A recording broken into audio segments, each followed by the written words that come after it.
Hello friends welcome to Madhu's world. तो आज के आमी बानिए निয়েছি गरम गरम चिकेन सूप। তোমরা যারা খুব তাড়াতাড়ি ফাস্ট ওয়েট লস করতে চাইছো তারা কিন্তু অবশ্যই এই স্যুপটা কিন্তু বাড়িতে রান্না করে খেয়ে দেখো। এই স্যুপটা খেলে কিন্তু তোমাদের খুব তাড়াতাড়ি ওয়েট লস হবে আর এটা কিন্তু হেলদিও। তো এর মধ্যে কিন্তু কোনো ফ্যাট নেই, যেটা ফ্যাট আছে সেটা কিন্তু গুড ফ্যাট। তো চলো দেখে নি আজকের রেসিপিটা কিভাবে বানালাম গরম গরম চিকেন স্যুপ। চিকেন স্যুপ তৈরি করার জন্য যে উপকরণগুলো লাগবে সেগুলো দেখে নিই। দেখো এখানে ফার্স্টে আমি নিয়ে নিয়েছি গাজরটাকে কুচিয়ে রেখেছি, তারপরে টমেটো কুচি, তারপরে পেঁয়াজ কুচি, তারপরে বিনসটাকেও কুচি করে রেখেছি, রসুন কুচি, আদা কুচি, আর নিয়ে নিয়েছি একটা গোটা লেবু। তারপরে আমি কড়াইয়ের মধ্যে কিন্তু জল বসিয়ে দিয়েছি জলটা গরম হওয়ার জন্য। জল গরম হলে জলের মধ্যে দিয়ে দেব পরিমাণ মতো লবণ, আর তারপরেই কিন্তু আমি একে একে মাংসগুলো কড়াইয়ের মধ্যে দিয়ে দেব।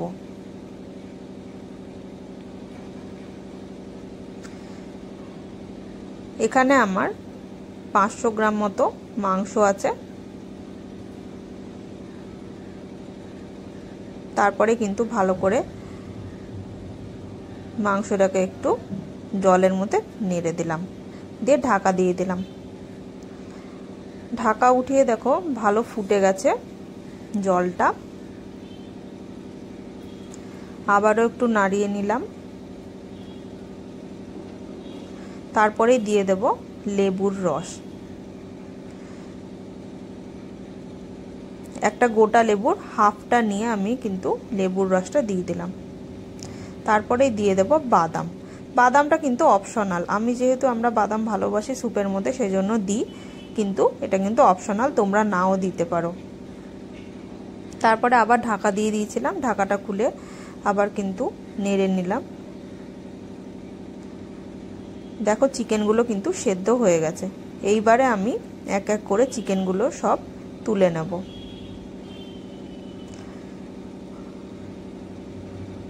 যাতে চিকেনের সাথে বাদামগুলো সেদ্ধ হয়ে যায় তাই জন্য বাদামগুলো ওর মধ্যে দিয়ে দিয়েছিলাম। এটা কিন্তু তোমরা প্রেসার কুকারেও করতে পারো যদি কারো তাড়া থাকে, তো আমি কড়াইয়ের মধ্যে করেছিলাম।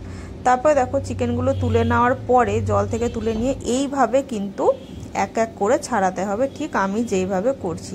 একটা কাঁটা চামচ দিয়ে ধরবে আর একটা কাঁটা চামচ দিয়ে এভাবে টেনে টেনে কিন্তু ছাড়াতে হবে।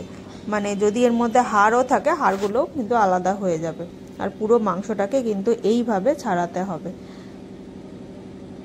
তো দেখো আমার ছাড়ানো মোটামুটি কমপ্লিট হয়ে গেছে। ছাড়ানোর পরে কিন্তু ঠিক এইরকমই দেখতে হবে। তারপরে আমি জল যে আমার কাছে স্টকটা ছিল চিকেনের, সেই স্টকটাকে আমি একটা বাটির মধ্যে ঢেলে নিলাম। এরপরে কিন্তু আমি রান্নাটা করে নেব। আমার চিকেন সেদ্ধ রেডি হয়ে গেছে। এবার আমি রান্নাটা বসিয়ে দিলাম, গ্যাস ধরিয়ে দিলাম।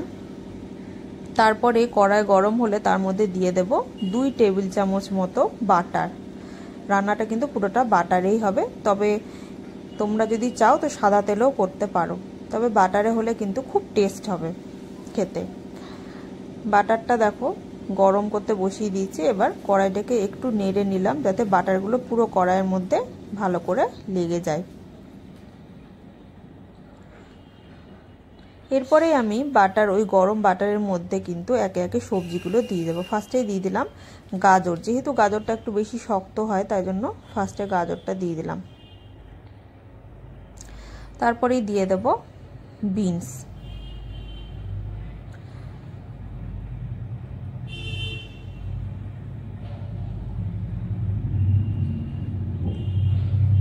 এইবারে দিয়ে দিলাম টমেটো কুচি, আর তারপরে পেঁয়াজ কুচি। তবে পেঁয়াজ খানিকটা রেখে দেব গার্নিশিংয়ের জন্য। তারপরে দিয়ে দেব রসুন কুচি সবটাই দিয়ে দেব, আর আদা কুচিও দেব, তবে আদা কুচি কিন্তু একটুখানি রেখে দেব গার্নিশিংয়ের জন্য। এবারে কিন্তু সব ভেজিটেবলগুলো ভালো করে মিক্সড করতে হবে। তোমরা চাইলে এর মধ্যে মটরশুঁটিও দিতে পারো, যে যেরকম ব্রকলি দিতে পারো। এবারে দিয়ে নিলাম বিট লবণ। বিট লবণ দিলে কিন্তু টেস্টটা খুব ভালো হয়। তারপরে দিয়ে দিলাম গোলমরিচের গুঁড়ো। এইগুলো বিট লবণ, গোলমরিচের গুঁড়ো এগুলো কিন্তু একটা স্যুপকে খুব টেস্টি করে তোলে। স্যুপের টেস্ট কিন্তু এগুলোর উপরে ডিপেন্ড করে। তারপরে দিয়ে দিলাম ওই সেদ্ধ করা বাদামগুলো। এইবারে কিন্তু দিয়ে দেব সেই সেদ্ধ করা ছাড়ানো চিকেনগুলো, সবটা দিয়ে দিলাম। এবারে সবগুলোকে ভালো করে মিক্সড করব।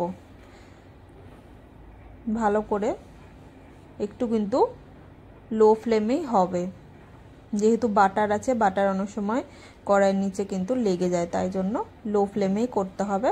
এইভাবে ভালো করে নাড়িয়ে নেব। পুরো দেখো সবজিগুলোর সাথে মাংসগুলো কিন্তু মিক্সড হয়ে গেছে ভালো করে।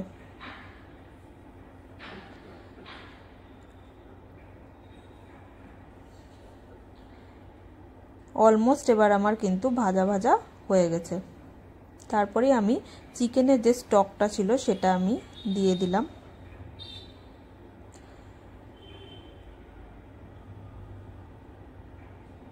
এবারে ভালো করে মিক্সড করে নেব।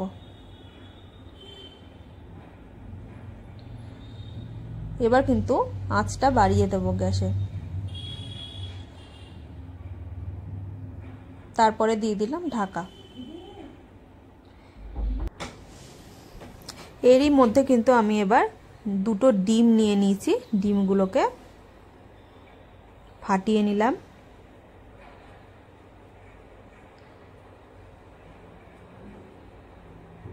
আর এটাকে এবার সুন্দর করে ডিমগুলোকে কিন্তু ফেটাতে হবে। ডিমগুলোকে ভালো করে কিন্তু ফেটাতে হবে, ভালো করে না ফেটালে কিন্তু মানে ঠিক যেটা ডিমটা যেভাবে স্প্রেড হয় ওভাবে কিন্তু হবে না। সেই জন্য ডিমটাকে ভালো করে ফেটিয়ে নিলাম।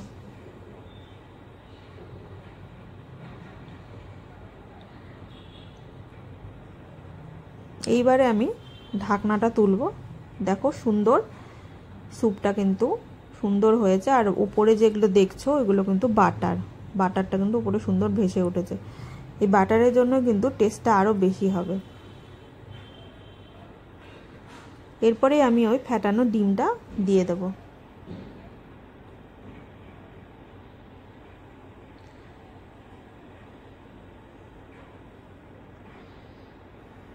তারপরে ভালো করে তলা থেকে একদম সুন্দর করে নাড়তে হবে, যাতে ডিমটা ভালো করে স্প্রেড হয়।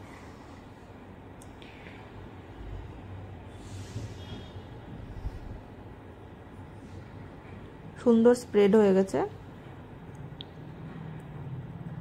এইবারে আমি একটা বাটির মধ্যে 2 চামচ মতো, ছোট চামচে 2 চামচ কর্নফ্লাওয়ার গুলে নিয়েছি। এবার কর্নফ্লাওয়ারটা স্যুপের মধ্যে দিয়ে দেবো। এবারে ভালো করে নাড়াচাড়া করে নিলাম।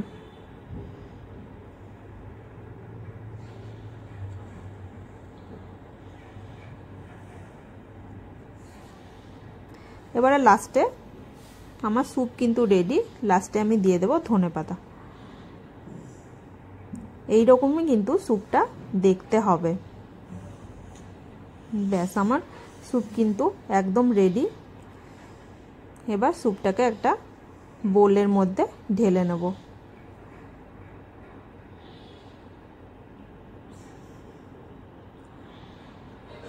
তার মধ্যে ওপর দিয়ে ছড়িয়ে দেব লেবুর রস। ব্যাস আমার স্যুপ কিন্তু রেডি। তো ডায়েটের জন্য কিন্তু এরকমই স্যুপটা হবে। এবারে গার্নিশিংয়ের জন্য পেঁয়াজ নিয়ে নিয়েছিলাম, সেটা দিয়ে দিলাম। তারপরে দিয়ে দিলাম একটু বিট লবণ, আর তারপরেই দিয়ে দেব গোলমরিচের গুঁড়ো।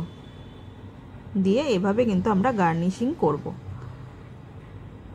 দেখো স্যুপটা দেখতে কত সুন্দর হয়েছে। এটা যেমন হেলদি সেরকমই কিন্তু টেস্টি। রায়ার কিন্তু খেয়ে খুব ভালো লেগেছে স্যুপটা। ডায়েটের জন্য কিন্তু তোমরা এরকমই স্যুপ বানাবে।